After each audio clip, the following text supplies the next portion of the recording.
ঢাকার রাজপথে যিনি এদেশের কওমি আন্দোলনের নেতৃত্ব দিয়েছেন, বাংলাদেশের আপামর তাওহীদি জনতার লক্ষ মানুষের হৃদয়ের স্পন্দন যিনি ছিলেন, আকাবির দারুল উলুম দেওবন্দের উজ্জ্বল নমুনা, যাকে বাংলার মাদানি বলা হতো, যিনি তার জীবনের শেষ দিন পর্যন্ত কখনোই বাতিলের সাথে আপোষ করেননি। ঐতিহ্যবাহী জামিয়া মাদানিয়া বাড়িধারার স্বনামধন্য সাবেক মহাপরিচালক এবং শেখুল হাদিস জামিয়া সুবহানিয়া মাহমুদনগরের মহাপরিচালক এবং শেখুল হাদিস ছিলেন। এছাড়াও বাংলাদেশের শত শত প্রতিষ্ঠান তিনি স্থাপন করেছেন। বিশেষ করে জামালপুর আশরাফুল উলুম মাদ্রাসার আঙিনায় যিনি বারংবার এসেছেন, আজকে যার নেতৃত্বে জামালপুর মাদ্রাসায় পর্যন্ত এসেছেন, হযরতুল আল্লামা হযরত মাওলানা দেলাওয়ার হোসেন দামাত বরকাতুহুকে যিনি এই প্রতিষ্ঠানে প্রেরণ করেছিলেন, আমাদের উস্তাদ এবং জামিয়া মাদানিয়া বাড়িধারার বর্তমান স্বনামধন্য সিনিয়র মুহাদ্দিস, তরুণ প্রজন্মের প্রেরক, আমরা যারা আল্লামা নূর হোসেন কাসিমি রহমাতুল্লাহ আলাইহিকে হৃদয় থেকে লালন করি, আগামী দিনেও জাতীয় পর্যায়ে যাকে নিয়ে আমরা স্বপ্ন দেখি, বাতিলের বিরুদ্ধে বলিষ্ঠ কণ্ঠস্বর, দারুল উলুম দেওবন্দের কৃতি সন্তান মুহতারাম হাফেজ হযরত মাওলানা মুফতি জাবের কাসিমি দামাত বরকাতুহু এই পর্যায়ে আমাদের সামনে বয়ান পেশ করছেন হযরত মাওলানা মুফতি জাবের কাসিমি দামাত বরকাতুহু। হযরতকে তার গুরুত্বপূর্ণ নসিহত পেশ করার জন্য বিনীতভাবে অনুরোধ জ্ঞাপন করছি।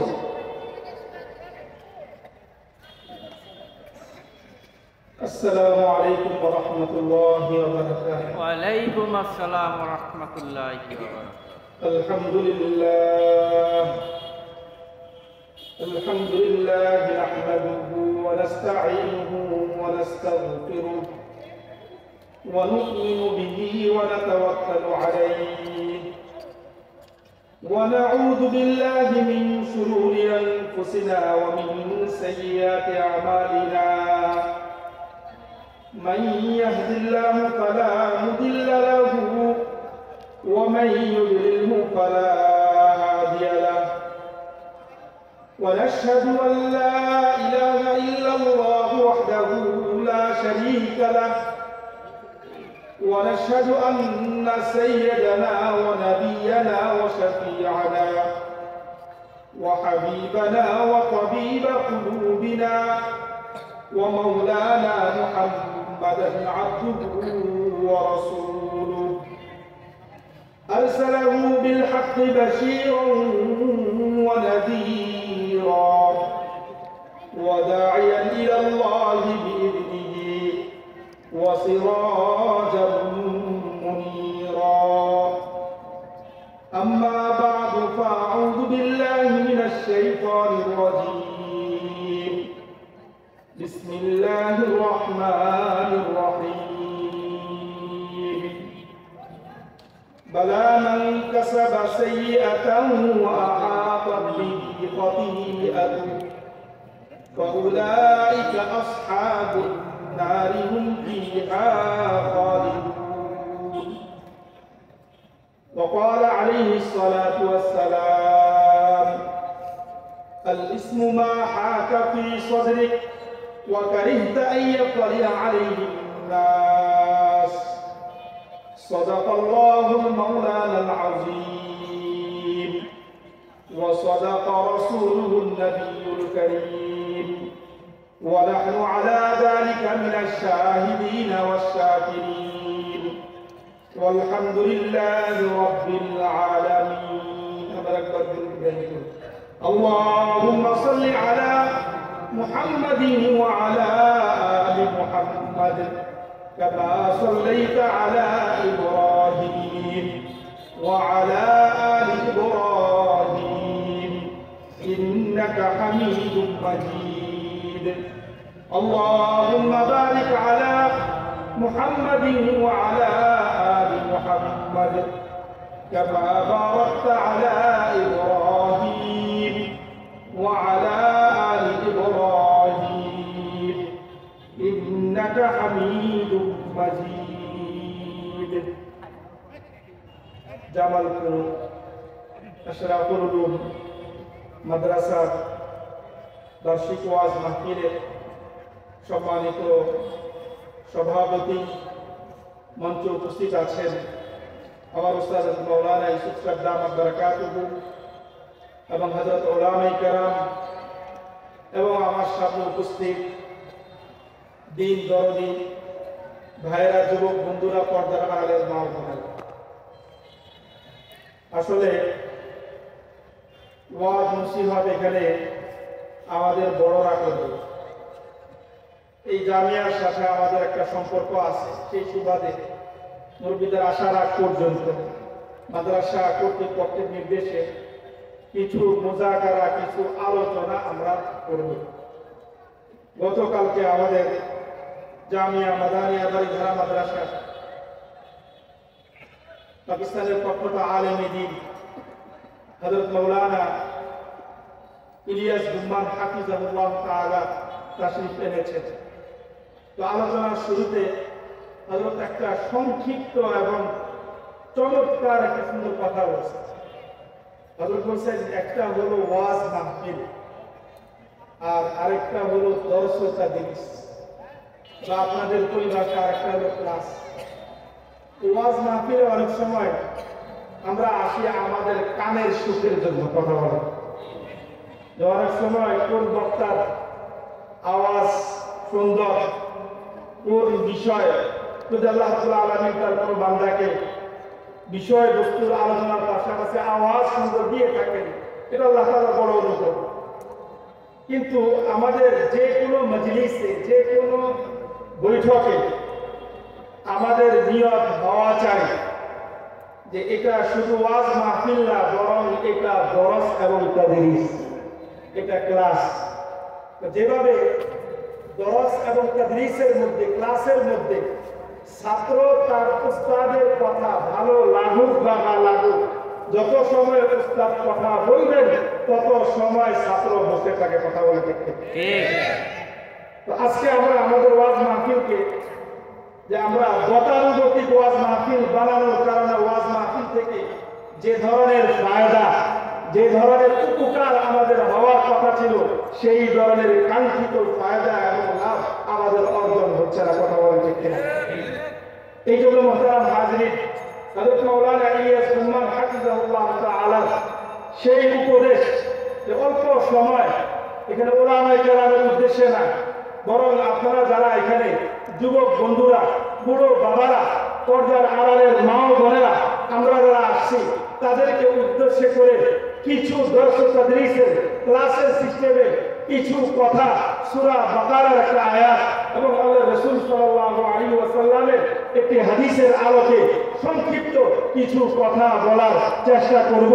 আল্লাহ রাব্বুল আলামিনের কাছে দোয়া চাই, আল্লাহ রাব্বুল আলামিনের কাছে আবদার করছি, আপনাদেরকেও বলছি, এই কথাগুলোর উপর আল্লাহ তাআলা সর্বপ্রথম আমাকে আমল করার তৌফিক দান করেন, আপনাদেরকেও আমল করার তৌফিক দান করেন, সকলে বলি আমিন। মুহতারাম হাজির, বর্তমান আমরা এমন একটা সময় অতিবাহিত করছি, যেই সময়টাতে শুধুমাত্র বাংলাদেশের জন্য নয়, বরং পুরো বিশ্বের জন্য, বিশেষভাবে গোটা উম্মতে মুসলিমা, পুরো 200 কোটি মুসলমানের জন্য একটা ক্রান্তিকাল চলতেছে, কথা বলেন ঠিক কিনা? আর এই ক্রান্তিকাল, এই কঠিন সময় মুসলিম উম্মার শাসকদের, বিশেষভাবে যারা জাতির রাহবার, বিশেষভাবে এই উম্মতের সাধারণ উলামায়ে কেরাম থেকে শুরু করে নিয়ে সাধারণ দুনিয়ার শ্রেণী পেশার মানুষের মুসলিম উম্মার জন্য বিশেষভাবে ফিলিস্তিনের মুসলমানদের জন্য যেই ধরনের ভূমিকা রাখা দরকার ছিল, যেই ধরনের দায়িত্ব এবং কর্তব্য পালন করার কথা ছিল, আজকে আফসোসের সাথে আমাদেরকে বলতে হয় মুসলিম শাসকরা যেইভাবে আমল প্রমাণের মধ্যে লিপ্ত আছে, সাধারণ মুসলিম হিসাবে মুসল্লি হিসাবে আজকে আমরা একই দোষে দোষী কথা বলেন ঠিক না? আজকে আমরা দেখতে পাচ্ছি, এটা আমাদের জন্য অত্যন্ত সুন্দর এবং সুখের বিষয়। বাংলাদেশে আমাদের এখানেও আছে, কচি কাঁচা বাচ্চাদের গলার মধ্যে মাফলার আছে ফিলিস্তিনে কথা বলে। আমাদের শয়তান বড় চালাক, শয়তান বড় চালাক। শয়তান চিন্তা করছে মুসলমানদেরকে ধোঁকা দেওয়ার জন্য, মুসলমানদেরকে তাদের আবেগ, তাদের উচ্ছ্বাস, তাদের দুর্দিন, এটার প্রতীক শুধু একটা মাফলা কথা বলে। এই জন্য আমাদের মাসুম বাচ্চারা গ্রহণ করে, আমরাও গ্রহণ করি করে। আমরা এই মাহফিল নিয়ে আমরা একটা প্রতীকী প্রতিবাদ, প্রতীকী একটা আন্দোলন, প্রতীকী একটা ফিলিস্তিনের পাশে, ফিলিস্তিন পৃথিবীর মধ্যপ্রাচ্যের একটা ভূখণ্ডের মধ্যে হতে পারে, কিন্তু পুরো 200 কোটি মুসলমান এক দেহের মতো ফিলিস্তিনের কাছে আসে থাকবে যতদিন পর্যন্ত ইসরায়েল ফিলিস্তিনের বিরুদ্ধে লড়াই করবে, সংগ্রাম করবে। মুসলমানরাও ফিলিস্তিনের পক্ষে আন্দোলন সংগ্রাম অব্যাহত রাখবে কথা বলেন ঠিক না?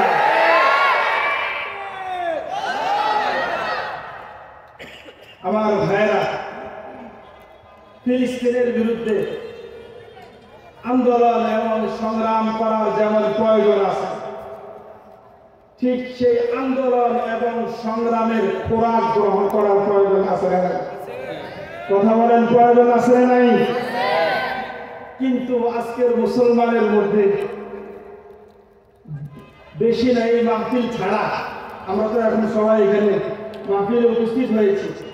এই মাহফিল ছাড়া যদি আমার এলাকার মসজিদের খতিব সাহেব, মুসল্লি অথবা কেউ যদি ডাক দিয়া বলে যে আজকে ঢাকায় যাইতে হবে ফিলিস্তিনের জন্য প্রতিবাদ জানাইতে, তখন দেখা যাবে আমাদের ওজোর আপত্তির আর কোনো শেষ নেই। কথা বলে, ফিলিস্তিন যাওয়া তো দূর কি বা, ফিলিস্তিনের ওই মাজলুম অসহায় মুসলমান তাদের সাথে তাদের কাঁধে কাঁধ মিলিয়ে জিহাদ করা তো দূর কি বা, অনেক দূরের কথা।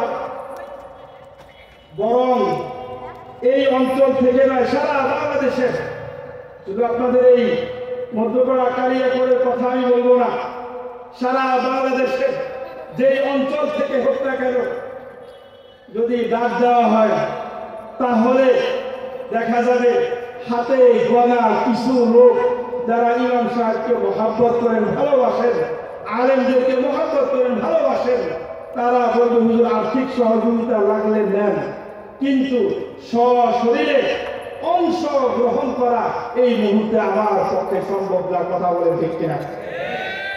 এই ধরনের দুর্বলতা, এই ধরনের আমাদের মধ্যে কমজোরি কেন তৈরি হলো?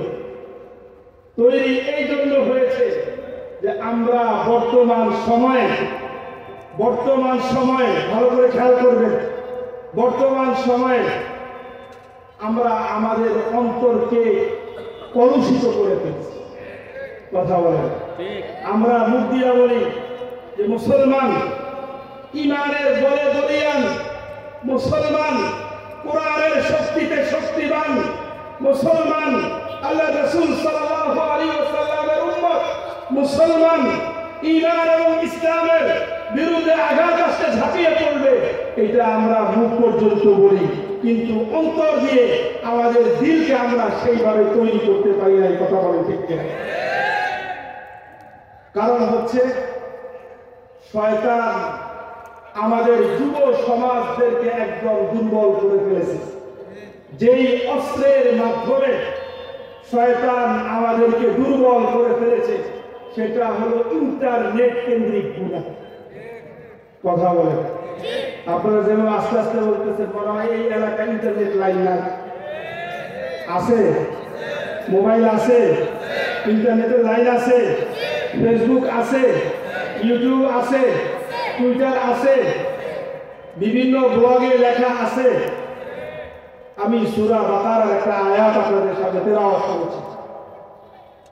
বালা মান কাসাবা সাইয়্যাতান ওয়া আহাতাত বিহি খাতিআতুহু ফাউলাইকা আসহাবুন নারি হুম ফিহা খালিদুন। এই আয়াতের আগে আল্লাহ রাব্বুল আলামিন আরো কয়েকটা আয়াত পূর্বে কিছু আলোচনা করছেন। সেই আলোচনার আয়াত সারমর্ম এটাই যে এই রুকুর কয়েক জায়গার মধ্যে বনি ইসরাইলের হযরতে মূসা আলাইহিস সালাতু ওয়াস সালামের উম্মতের আলোচনা আল্লাহ তাআলা করতেছেন। তো সেখানে বনি ইসরাইলের ওই সময়কার যারা আলেম ছিল, আমাদের পরিভাষায় বললে যারা আলেম ছিল, এরা এদেরকে মিথ্যা আশ্বাস এবং তাদের আসমানি কিতাবের অপব্যাখ্যা সহ বিভিন্ন ধরনের জায়েজ নাজায়েজের ব্যাখ্যা অপব্যাখ্যা তারা এদেরকে দিত। আল্লাহর কিতাব আসমানি গ্রন্থ এটা বিকৃত করার অধিকার কারণে কথা বলেন ঠিক কিনা? তাই সেটা যেই নবীর কিতাবই হোক, যদিও বর্তমান সময়ে আমাদের সমাজে দেখা যায় বিশেষভাবে অন্যান্য ধর্ম অবলম্বীদের ইনজিল তাওরাত বাংলা অনুবাদ হয়ে বিভিন্ন বিদ্যালয়ে, বিভিন্ন বাসে, বিভিন্ন জায়গাতে বিতরণ করা হয়। কথা বলে ঠিক কিনা? তো যেগুলো তাওরাত ইনজিল বাংলা অনুবাদ করে আমাদের দেশে বিতরণ করা হয় এর অধিকাংশই হচ্ছে ভুয়া। কথা বলে তো ওই ভুয়া এবং ভিত্তিহীন যেগুলো সেগুলো তো আছেই, কিন্তু এর আগে 1400 বছর আগে আল্লাহ রাব্বুল আলামিন এই ইহুদি জাতির এই দুষ্কৃতি যে তারা আল্লাহর কালামকে পরিবর্তন করে, আল্লাহর বিধানকে পরিবর্তন করে তাদের উম্মতের মধ্যে মাসায়েলের বিভিন্ন দিককে কাটছাঁট করে বাস তাদেরকে শরীয়ত শর্টকাট করে ভুল ভ্রান্তি দিনের উপর তাদেরকে নিয়ে আসছে। আর তাদের এই বিষয়ে শরীয়ত এটা শর্টকাট করার বিষয় নয়।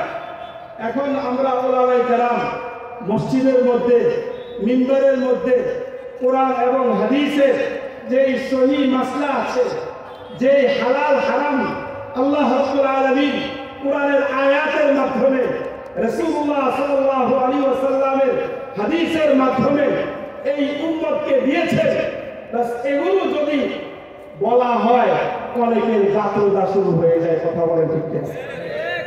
অনেকেই বলে হুজুরদের কোনো কাজ নাই, মসজিদে বসে রাজনৈতিক ওয়াজ করে। কথা বলে মসজিদে বসে রাজনৈতিক ওয়াজ করে। মসজিদে বসে বাংলাদেশের কোন ইমাম, কোন খতিব, কোন রাজনীতিবিদের বিরুদ্ধে বলেছে? বরং মসজিদে বসে আল্লাহ এবং তার রাসূলের যেই তরিকা, যেই পদ্ধতি, যেই পন্থা, যেই নির্দেশনা দিয়ে গেছেন সেটাই ইমাম এবং খতিবরা বলে গেছেন। কথা বলেন। সেই জন্য আমার ভাইয়েরা, আল্লাহ রাব্বুল আলামিন ইহুদিদের এই অপকর্ম, আল্লাহর কিতাবকে বিকৃতি করে দেওয়া, শরীয়তকে বিকৃতি করে দেওয়া, এই বিষয়টাকে এমন গুনাহ বলেছেন বালা মান কাসাবা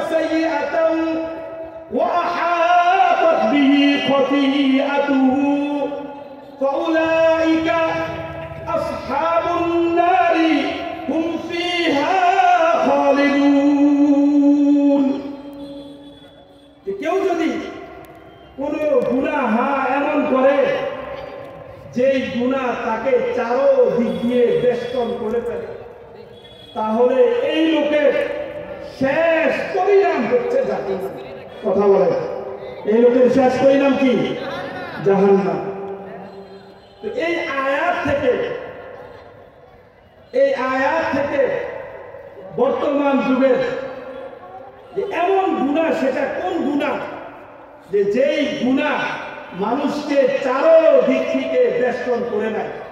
তো এইটা মোটামুটি আল্লাহর কালামকে পরিবর্তন করা, শরীয়তকে পরিবর্তন করা, এটা যেভাবে গোটা উম্মতকে বেষ্টন করে ফেলে, আমাদের বর্তমান যুগের যুবকদেরকে, আমাদের বর্তমান যুগের মা বোনদেরকে, আমাদের বর্তমান যুগের সাধারণ মুসল্লিদেরকে যেই গুনাহ বেষ্টন করে ফেলে, সেটা হলো নেটের গুনাহ। কথা বলে, কারণ এই নেট, ইন্টারনেট, এই নেট যখন হাতে নেয়, হাতে নেওয়ার পরে মোবাইল দিয়ে বাস প্রথমে শুরু করে যে আচ্ছা একটু দেখি, একটু কিছু সময় দেখি, রাত্রে শোয়ার আগে কিছু সময় একটু দেখি। এই যে কিছু সময় একটু দেখি, দেখা গেছে 1 ঘন্টা চলে গেছে।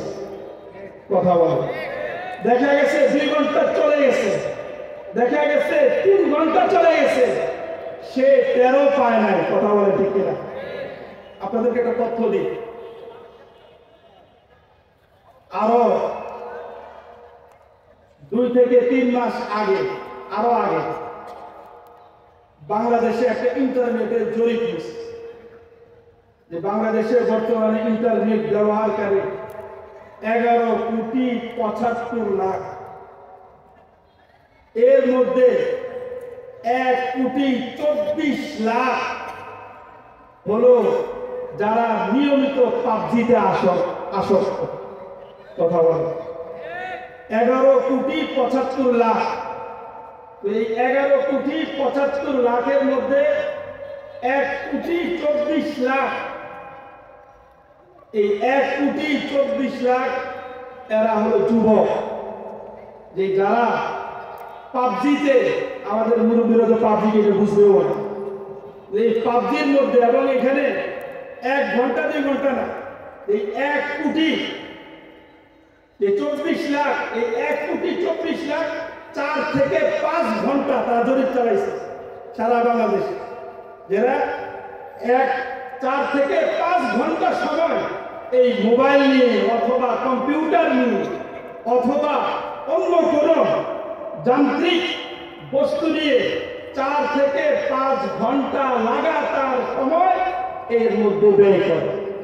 আমি আপনাদের কাছে জানতে চাই, যেই জাতির, যেই কওমের যুবকরা 4 থেকে 5 ঘন্টা মিডিয়ার মধ্যে, ইউটিউবের মধ্যে, ফেসবুকের মধ্যে ডুবে থাকবে, আর যাই হোক, ওই জাতির যুবকদের দ্বারা, ওই জাতির কওমের দ্বারা দেশের পরিবর্তন, দেশের কল্যাণ, দেশের মঙ্গল সম্ভব না। কথা বলেন ঠিক কিনা? আজকে আমাদের ছাত্ররা আমাদেরকে আমরা বিপ্লবের কথা বলি। আমরা আমাদের ছাত্রদের 36শে জুলাই, 5 আগস্টের পরে আমরা বিপ্লবের কথা বলি। যদি আমাদের দেশে পরিবর্তনই সম্ভব না হতো, তাহলে 5 আগস্ট কিভাবে আমাদের ছাত্র জনতা বিপ্লব নিয়ে আসে? ভাইরা আমার, এই জন্য আমাদের যুবকগুলোকে রেডি করতে হবে, আমাদের যুবকগুলোকে হেফাজত করতে হবে। আমাদের যুবকরা এটা মনে করে অফলাইনে কোনো মহিলার সাথে কথা বলা হারাম। কথা বলেন যে অফলাইনে, কিন্তু অনলাইনে কোনো মেয়ের সাথে চ্যাটিং করা যায় না। কথা বলেন, অনলাইনে কোনো মেয়ের সাথে মেসেজ আদান প্রদান করা, যার সাথে বৈবাহিক সম্পর্ক নাই, এরকম বেগানা মহিলার সাথে, মেয়ের সাথে চ্যাটিং করা, কথাবার্তা বলা অথবা মেসেজ আদান প্রদান করা, এটা অনলাইনে যেইভাবে হারাম, যেইভাবে নিষেধ, ঠিক অফলাইনে যেভাবে নিষেধ, অনলাইনেও সেভাবে নিষেধ। কথা বলে ঠিক। কিন্তু আমাদের এই জায়গাটার মধ্যে দেখা যায় আমাদের যুবকরা ধরা খায়। এই জন্য আমি আল্লাহ রাসূল সাল্লাল্লাহু আলাইহি ওয়াসাল্লামের হাদিস, আল্লাহ রাসূল সাল্লাল্লাহু আলাইহি ওয়াসাল্লাম পরিষ্কার বলেছেন, আল মারআতু আওরাতুন, যে মহিলা এরা পর্দাবৃত থাকবে।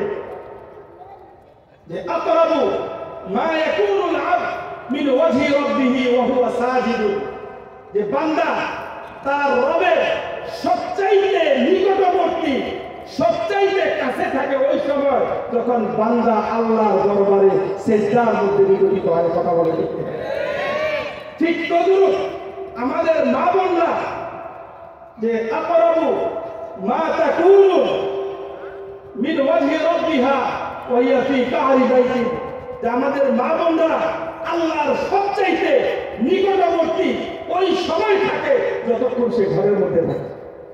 কিন্তু আমাদের মা বোনরা দেখা যায়, আমাদের যুবকদেরকে দেখা যায় বর্তমান সময়ে তারা ঘরের মধ্যেই থাকে, কিন্তু মোবাইলের কল্যাণে, ইন্টারনেটের কল্যাণে ঘরের মধ্যে থাকার পরেও দেখা যায় ঘরের মধ্যে নেই।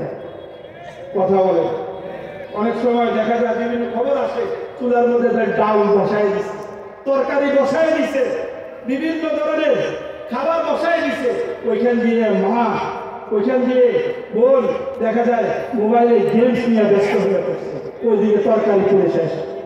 কথা বলে অনেক সময় বাচ্চাকে দুধ পান করাইতে আসে, বাচ্চাকে দুধ পান করাবে সময় হয়ে গেছে, বাচ্চা কান্নাকাটি করতেছে, মোবাইল সামনে ধরে বাস ওইটা নিয়ে ব্যস্ত হয়ে পড়ছে, বাচ্চাকে খাওয়ানোর কথা বিলকুল ভুলে গেছে। আমাদের সমাজে আসে না নাই? কথা বলেন আসে না নাই? আগে মানুষ একজনের বাড়িতে বেড়াইতে গেলে, একজনের ঘরে বেড়াইতে গেলে জিজ্ঞাসা করতো, যারা দিনদার ফ্রেন্ড ছিল, জিজ্ঞাসা করতো যে যায় নামাজ কোথায়, নামাজ পড়ার জায়গা কোথায়, টয়লেট কোথায়, এগুলো জিজ্ঞেস করতো। আর এখন মানুষ ঘরে গেলে জিজ্ঞাসা করে পাসওয়ার্ড আছে না। কথা বলেন এখন মানুষ জিজ্ঞাসা করে ওয়াইফাই এর পাসওয়ার্ড আছে না, আমাদের এখানে গ্রাম, এখানে ওয়াইফাই নাই। আবার জিজ্ঞাসা আছে ওয়াইফাই যদি না থাকে চার্জারটা আছে কিনা। এখন আর যায় নামাজের কথা, এখন আর নামাজের কথা, কোথায় নামাজ পড়বে এগুলোর কথা কেউ জিজ্ঞেস করে না। কথা বলেন ঠিক কেন?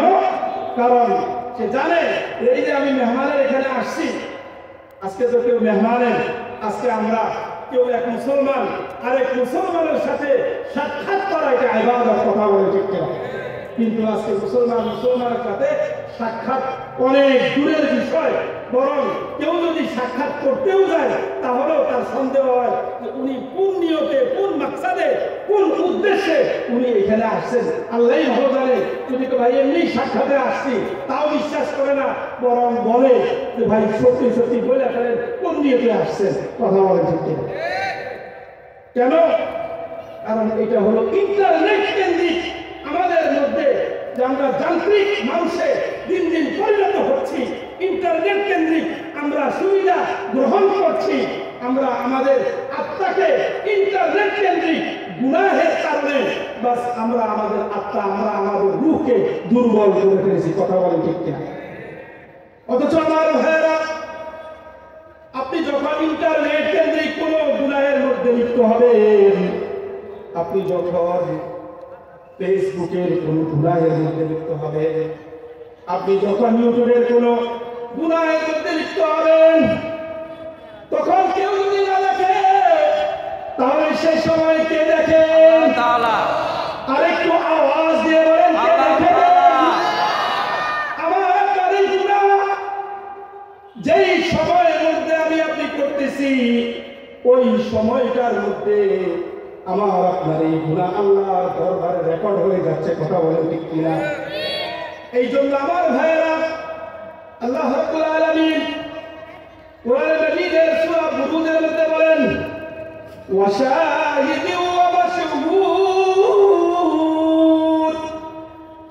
শাহিদ মাশহুদ উলামায়ে কেরাম এখানে বসা আছেন, এর অনেকগুলো ব্যাখ্যা আছে। এর মধ্যে মুফাসসিরিন কেরাম একটা তাফসীর করেন ওয়া শাহিদিন ওয়া মাশহুদ। শাহিদ মাশহুদের একটা তাফসীর হলো জামানা এবং কাল। বান্দা যখন রাতের অন্ধকারে দিনের আলোতে দরজা লাগিয়ে গুনাহ করে, সেই সময় ওই সময়টা ওই দিনের আলো ওই রাত্র অন্ধকার তার জন্য সাক্ষী হয়ে যায়। কথা বলেন ঠিক কিনা?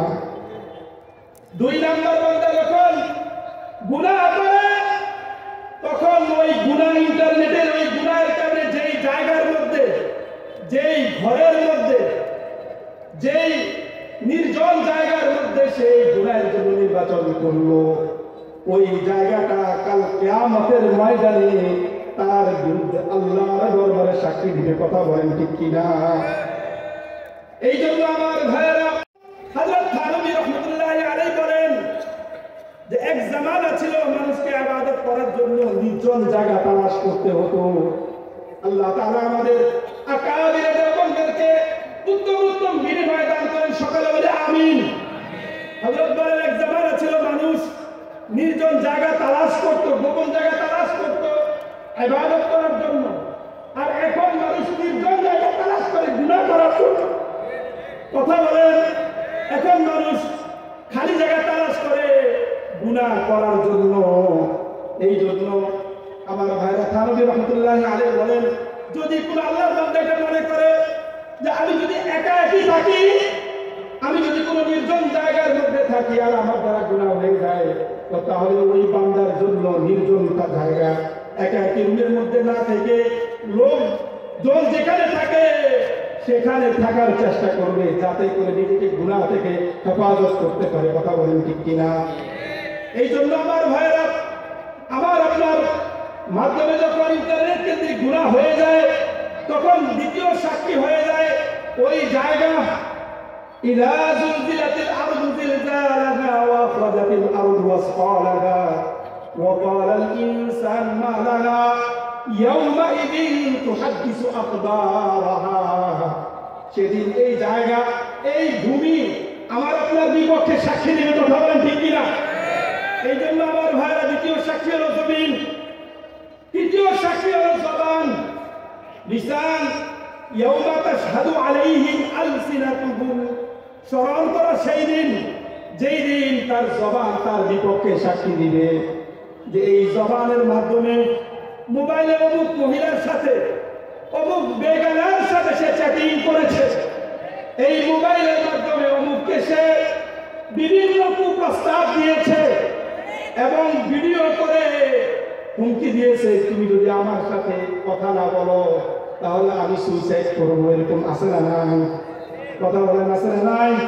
সেই দিন আল্লাহ তাআলা এই জবানকে খুলে দিলেন। ইয়াউমা তাশহাদু আলাইহিম আলসিনাতুহুম। স্মরণ করো সেই দিন, যেই দিন তার জবান তার বিপক্ষে সাক্ষী দিবে। 4 নাম্বার, বান্দা যখন গুনাহ করবে এই অন্ধকারে দিনের আলোতে, সেই দিন বান্দার আরকান, তার যে হাত এবং পা আছে, সূরা ইয়াসিনের মধ্যে আল্লাহ তাআলা ঘোষণা করেন, আল ইয়াউমা নাখতিমু আলা আফওয়াহিহিম ওয়া তুকাল্লিমুনা আইদিহিম ওয়া তাশহাদু আরজুলুহুম বিমা কানু ইয়াকসিবুন।